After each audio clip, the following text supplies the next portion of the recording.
Hello everyone. Today I'm going to show you how to write the program in Python.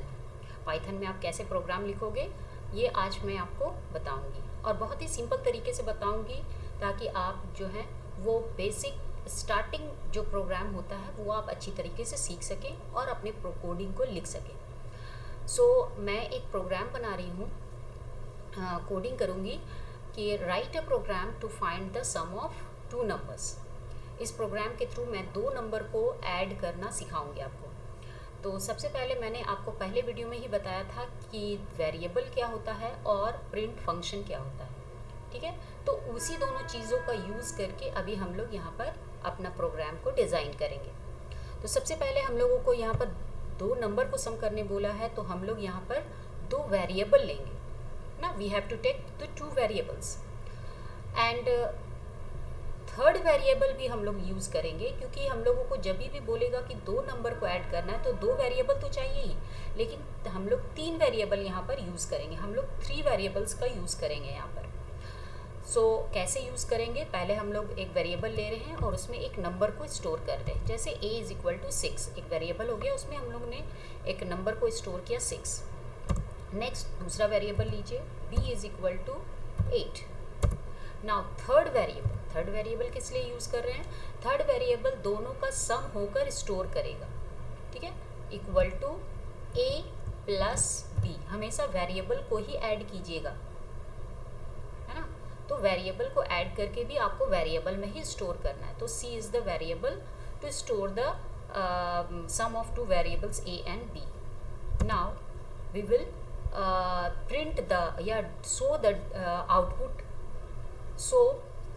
We have to write print function, print bracket c. This will display the output. Enter, then press enter, we get the answer, that is 14. Now अब मुझे एक print का ही use करके सिर्फ print में हम लोग editing करेंगे कि मुझे इस तरीके का आउटपुट चाहिए कि सम इज़ इक्वल टू 14। इस तरह का मैसेज भी आना चाहिए कि sum equal to and then उसका वैल्यू आएगा 14 आंसर जो है। तो उसके लिए हम लोग क्या करेंगे, सारा कोडिंग सेम होगा, सिर्फ प्रिंट फंक्शन जो आप लिखे हैं उसमें चेंजेस होगा। We will write a is equal to 6, b is equal to 8, c is equal to a plus b and print bracket। मैंने आपको सिखाया था कि हमेशा कोई भी मैसेज अगर प्रिंट करना होता है तो हम लोग डबल इन्वर्टेड कॉमा के अंदर लिखेंगे। Double inverted comma sum is equal to double inverted comma close. Next मुझे c का वैल्यू प्रिंट कराना है, तो वहाँ पर कॉमा पहले दीजिएगा, उसके बाद लिखेंगे c, ब्रैकेट क्लोज, एंटर। ये देखिए हमारा आउटपुट आ गया है, सम इज इक्वल टू 14। चलिए हम एक और प्रोग्राम आपको डिज़ाइन करके दिखाते हैं। Write a program to find the area of rectangle. Rectangle का आप एरिया कैसे निकालेंगे, प्रोग्राम के थ्रू, कोडिंग के थ्रू। तो उसमें आपको क्या करना है, सबसे पहले आपको देखना है कि हम लोग रेक्टेंगल के लिए मुझे क्या क्या इनपुट चाहिए, क्या क्या चाहिए मुझे। तो मुझे लेंथ चाहिए और ब्रेथ चाहिए, विड्थ चाहिए एरिया निकालने के लिए। तो हम लोग क्या करेंगे, पहले हम लोग लेंगे लेंथ मीन्स l, और आप पूरा सेंटेंस भी, पूरा वर्ड भी लिख सकते हैं, length is equal to 5। Now width लिखना है तो विड्थ लिख दीजिए, विड्थ इज इक्वल टू 8 और breadth is equal to 8। Now अब मुझे एक और वेरिएबल लेना है जिसमें इस दोनों को एरिया का फॉर्मूला लिखकर वो उसमें स्टोर होगा। तो मैंने एक वेरिएबल ले लिया area. Area is equal to the multiplication of length and breadth is the area. Length multiply में आप स्टार का सिंबल दीजिएगा। कंप्यूटर में स्टार का सिंबल जो होता है वही मल्टीप्लिकेशन का सिंबल होता है। Length multiplied by width, enter.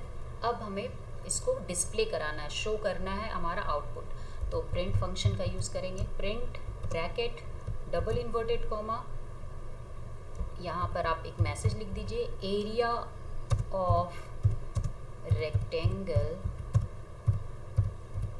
Is equal to double inverted comma close. ये मैसेज जो है ये आप कुछ भी लिख सकते हैं, डबल इन्वर्टेड कॉमा के अंदर जो लिखा रहता है उसमें आप कुछ भी लिख सकते हैं, जैसे जिस तरीके से भी लिख सकते हैं। तो area of rectangle is equal to double inverted comma close, then comma, then variable. आप क्या आंसर प्रिंट कराना चाहते हैं, तो एरिया का वैल्यू प्रिंट कराना चाहते हैं जो भी एरिया में स्टोर हुआ है, ब्रैकेट क्लोज, एंटर।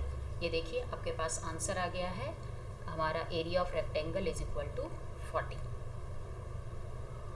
नाउ अब मुझे आप ये बताइएगा कमेंट में कि एरिया ऑफ सर्कल का आप कैसे कोडिंग करेंगे। आप कोडिंग कर पाते हैं या नहीं कर पाते। इस कोडिंग के थ्रू, इस डेमो के थ्रू आपने कुछ समझा है या नहीं समझा है, ये मुझे कमेंट में ज़रूर बताइएगा। और मुझे आप करके भी बता सकते हैं कि आपने ये कोडिंग सीखा और आपसे वो एरिया ऑफ सर्कल का कोडिंग हुआ है या नहीं हुआ है, ये मुझे आप कमेंट में ज़रूर बताइएगा। Thanks for watching. Also like my channel, subscribe and share to your friends and relatives. Thank you.